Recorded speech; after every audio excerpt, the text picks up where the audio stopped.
Sekolah awalnya sondi? Ngarol. Oke. Apa sing ana ning benakmu ketika terpikir untuk melakukan perjalanan Ring of Java ini, Mas? Nah,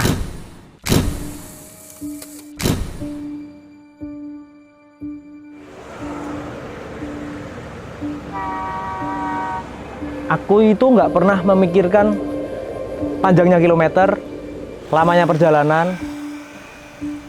Saya anggap itu jadi satu lembaran yang tak isi opo gitu, Mas. 3000 kilo kalau saya selesaikan cuma untuk mengukur jarak, kayaknya percuma. Jadi akhirnya 3000 ini tak konsep bahwa saya akan sowan ke tanah Jawa, tanah yang sudah sangat tua, kemudian sowan kepada saudara-saudara sepanjang jalan, sepanjang pesisir pantai utara hingga ujung paling timur, kemudian di sisi selatan sampai ujung paling barat, kemudian saya kembali lagi ke tempat start di ibu kota, Jakarta.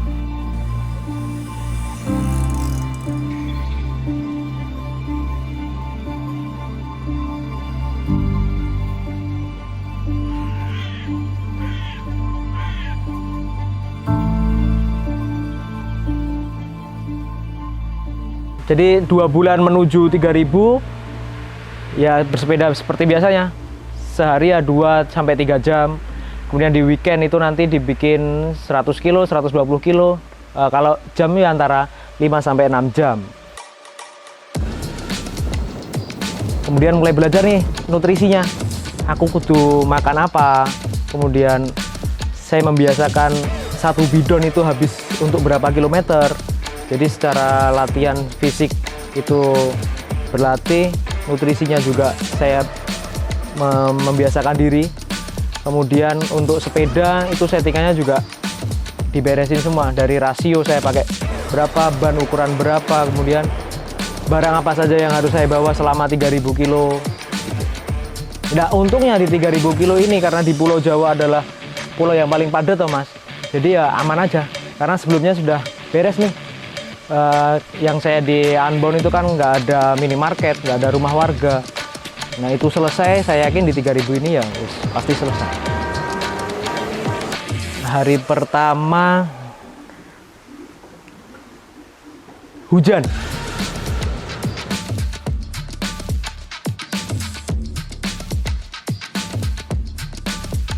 Jadi settingan jersey, kaos kaki dan semuanya tuh putih karena hujan. Jadi settingannya wes nggak ganteng lagi. Hari pertama panas Pantura, panas banget.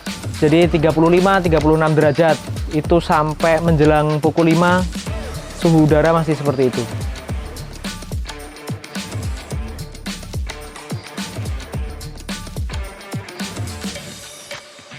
Jadi saya finish hari pertama itu jam 6:30. Kemudian hari kedua saya mulai jam 2 dini hari menuju ke Semarang.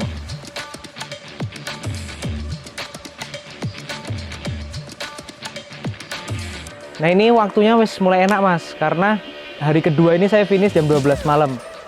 Hari ketiga itu jam 5 saya sudah mulai berangkat. Kemudian masuk ke Surabaya itu masih sore, masih jam 4. Kemudian malam itu rencananya mau sampai Probolinggo. Tapi sama teman-teman di Elengke bahwa bahaya Mas. Nah, jadi saya dari Surabaya akhirnya geser ke Sidoarjo untuk bermalam di Sidoarjo hari ketiga. Hari keempat saya berangkat dari Sidoarjo pukul 4 pagi.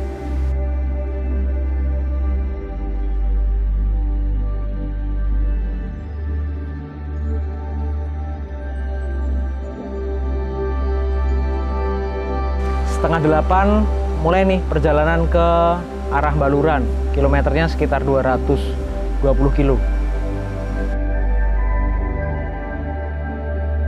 Beruntungnya karena ini Agustus, itu sangat bantu saya Mas.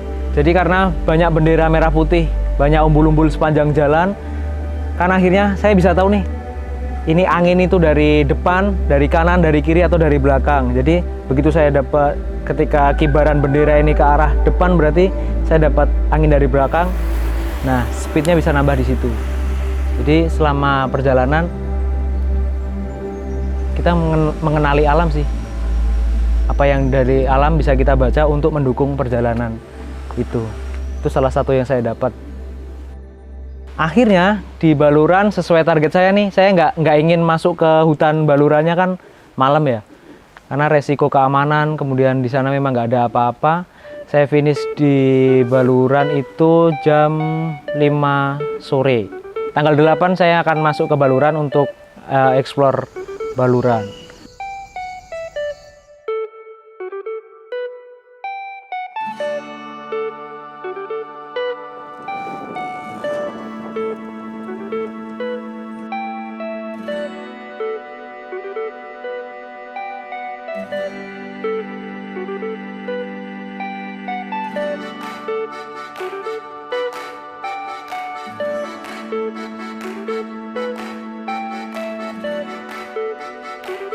Ini menurut saya ini etape yang cukup berat karena saya harus mengejar jarak yang cukup jauh dari Sidoarjo ke Baluran di tanggal 7, tanggal 8 masuk ke Baluran untuk pengambilan gambar. Otomatis berangkat dari Baluran menuju ke Lumajang Senduro itu lebih siang, Mas.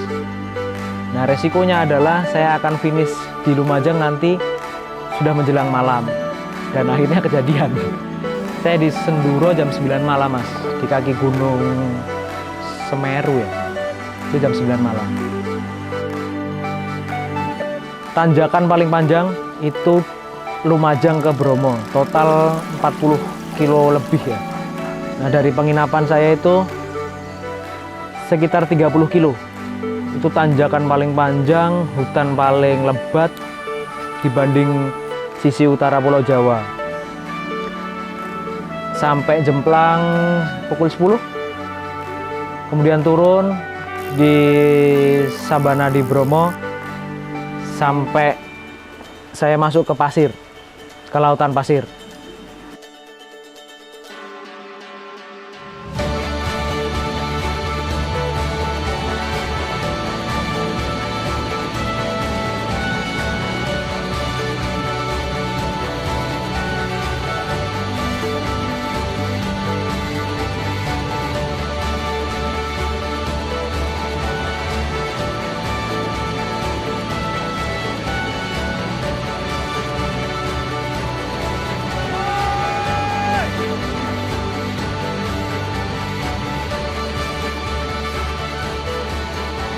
Sepuluh 40 solar untuk pesepeda yang suka dengan perjalanan jarak jauh, saya sangat merekomendasikan karena baterai runtime-nya sangat panjang. Di mode hemat baterai dengan semua sensor yang terpasang, heart rate, speed, cadence, radar, power, itu di mode hemat baterai kita bisa pakai sampai 82 jam. Menjelang siang menuju sekitar jam setengah 1 mungkin ya, itu saya melanjutkan perjalanan ke arah Malang. Nah, Malang ini adalah titik untuk istirahat karena 3 hari berturut-turut kilometernya panjang. Jadi di Malang ini, jadi Senduro Malang ini kilometernya cuma 119. 270 kilo. Malang Pacitan ini kilometernya sebenarnya pas, Mas, tapi akan banyak checkpoint bayangan di sini karena saya dari Malang nanti ketemu teman di Blitar, kemudian geser lagi ketemu teman di Tulungagung, Trenggalek, Ponorogo, kemudian Pacitan. Jadi saya 6 kota di hari itu, 270 hari yang panas. Kemudian ditutup terakhir masuk ke Pacitan harus nanjak cukup panjang 20 kilo dari Ponorogo ke arah perbatasan dengan Pacitan. Jadi saya finish di Pacitan jam 7 gitu ya, Mas, jam 7 malam. Wah, luar biasa ketemu Mas Bob ini, kebanggaan buat Pacitan Road Bike. luar biasa. Senang banget bisa Mas Prawo di sini. Semoga nanti ada waktu buat ini ya, ngobrol-ngobrol, kita sharing-sharing. Siap. Hari ini Sesuai kata Dek Handi, Pacitan kecepatan.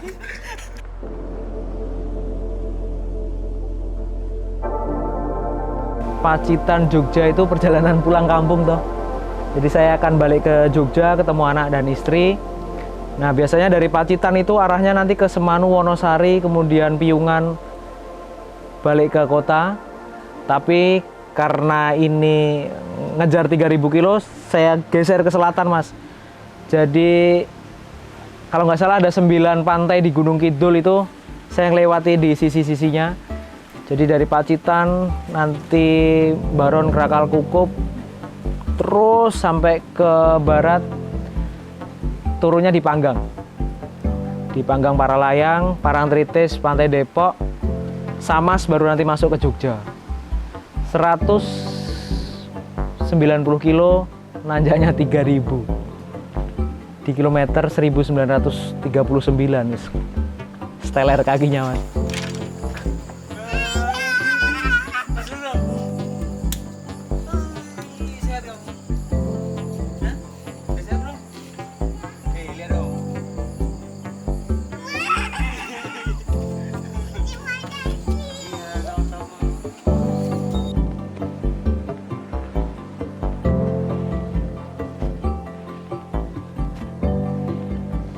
Di Jogja, tidur di rumah bareng anak istri. Kemudian target hari itu saya ke Cilacap. Dari lewat Kulon Progo, Purworejo, Kebumen, tapi lewat JLS. Jadi jalan Dendles itu geser ke selatan lagi, nanti nanjak di Pantai Ayah, turun ke arah Cilacap, kemudian baru naik ke kanan sampai perbatasan Jawa Barat. 260 kilo. Di Cilacap saya tidur di salah satu warung yang di tahun sebelumnya saya pernah istirahat di sana. Berangkat pagi itu masih gerimis mas. Nah ini salah satu etapa paling basah karena 7 jam perjalanan saya kehujanan. Jadi dari Cilacap masuk Pangandaran arah Garut itu full basah. Kemudian nonton kilometer, kayaknya aman nih untuk perjalanan 3000 ini. Paling enggak saya sampai di Rancabuaya. Masuk ke Jawa Barat full rolling mas. Jadi kalau pantai utara tuh flat, kalau di sisi Jawa Barat tuh jalannya naik turun. Ini seru karena jarak dari Rancabuaya itu 400 kilo lebih lah ya kalau dari startnya teman-teman Bentang Jawa. Nah hitung-hitunganku ini kalau saya start di pagi yang sama, di jam yang sama, saya akan ketemu di daerah sekitar Pelabuhan Ratu. Itu akhirnya perhitungan saya nggak meleset mas. Akhirnya saya ketemu orang pertama, ketemu Mas Zaki, kemudian ketemu Steven, ketemu Bembeng, Mas Haidir, ketemu Citra.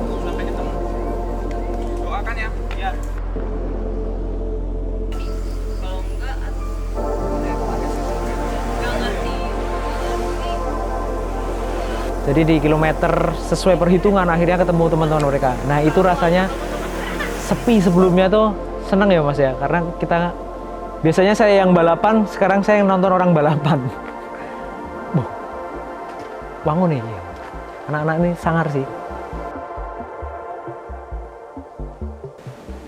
Masuk Pelabuhan Ratu itu menjelang Isya, sudah malam, disambut badai. Jadi malam itu angin cukup kencang. Kemudian beberapa tenda yang ada di bibir pantai itu ya ranting pohon, petir. Itu sekitar jam 7 malam. Saya bayangannya tuh finishnya di Carita, 200 kilo. Di bayangan saya selama perjalanan tahun lalu dari arah Carita ke Pelabuhan Ratu tuh kayak banyak turunnya mas. Jadi aku tenang, Hari ini kayaknya cuma ada 2 tanjakan yang panjang, setelah itu banyak turunnya. Ternyata setelah saya masukin peta rute di Garmin, itu ada 13 tanjakan. Di 1040 dengan dimensi layar yang lebih lebar, saat kita mengikuti rute dan di rute itu ada tanjakan, maka otomatis mode Climbing Pro itu akan berfungsi. Jadi kita bisa melihat seberapa panjang tanjakan yang ada di depan, kemudian berapa jarak yang harus kita tempuh untuk menyelesaikan tanjakan itu, berapa gradiennya, semua terbaca dengan baik. Rencananya istirahat di Carita, sempat maghriban dulu 20 kilo sebelum Carita. Maghriban, kemudian karena mendapat kabar ibu saya menuju ke Jakarta, yang tadinya di Carita istirahat, akhirnya hari itu saya nambah lagi 85 kilo lagi. Jadi dari Carita, Anyer, kemudian malam itu saya istirahat di Cilegon. Jam 11 malam baru masuk Cilegon. Biar besok saya bisa ketemu ibu, kondisinya masih terang. Dari Cilegon, ini saya tidur di rumah bapaknya Mas David. Ya, Mas David ini yang mengantarkan saya dari Jogja. Di etapa Jogja itu Mas David sempat ngiringin saya. Kemudian dia ngasih info kalau dia ada rumah di Cilegon. Saya istirahat di rumah bapaknya Mas David. Saya berangkat jam 5. Ya, jam 5 persiapan, jam 6 start. Jam 6 start ke arah alun-alun Cilegon. Nah, itu menurutku etapa paling aneh bagi saya. Jadi setelah lepas dari Cilegon, begitu di Garmin kilometernya 2.900, kan tinggal sisa 100 kilo lagi nih untuk finish. Nah, di situ saya ditemani Mas Reza. Kok rasa-rasanya jadi melankolis dulu, Mas. Ya, wis rampung gitu kan. Ya udah selesai. Saya nggak ingin bersepeda ditemani orang. Jadi di situ saya ngerasa aku pengen dewe. Akhirnya saya ngomong ke Mas Reza, kilometerku udah segini, mohon izin ya, setelah ini kalau ada persimpangan di depan, Mas boleh kok pulang dulu, saya pengen sendirian. Itu cukup membuat hati gundah karena sudah menjelang selesai di Cilegon, 2.900 kilo. Banyak dialog di kepala. Apa ya, salah satunya kok yaitu sih, setiap perjalanan panjang di akhir-akhir tuh rasanya pasti sedih untuk menerima kekosongan setelah menyelesaikan tantangan. Itu biasanya tuh banyak pertanyaan di sini, ki aku kudu ngopo, setelah itu saya ngapain gitu.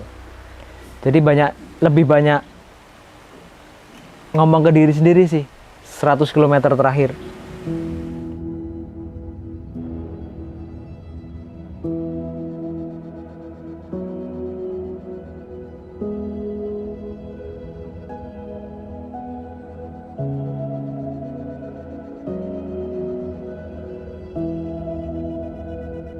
Jadi bayanganku itu masuk Jakarta sebenarnya kan malam, Mas. Tapi karena ibuku datang, saya udah bilang sih, Bu, nggak usah ke Jakarta gitu, karena kondisi COVID lagi tinggi kan. Karena anak dan istriku juga harusnya tuh berangkat ke Jakarta, tapi karena anakku ternyata baru selesai minum antibiotik, belum terlalu sehat, akhirnya ibuku yang datang ke Jakarta. Dari terharu sih, Mas, setelah sangat panjang ya, 3.000 kilo ya, akhirnya ketemu ibu. Senang sih, Mas.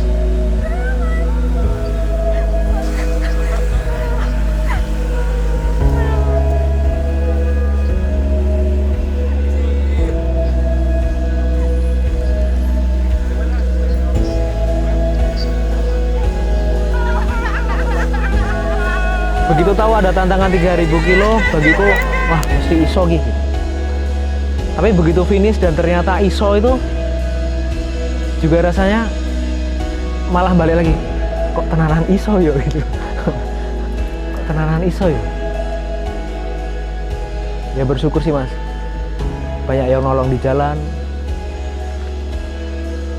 Ya semoga perjalanannya diberkati. 3.000 kilo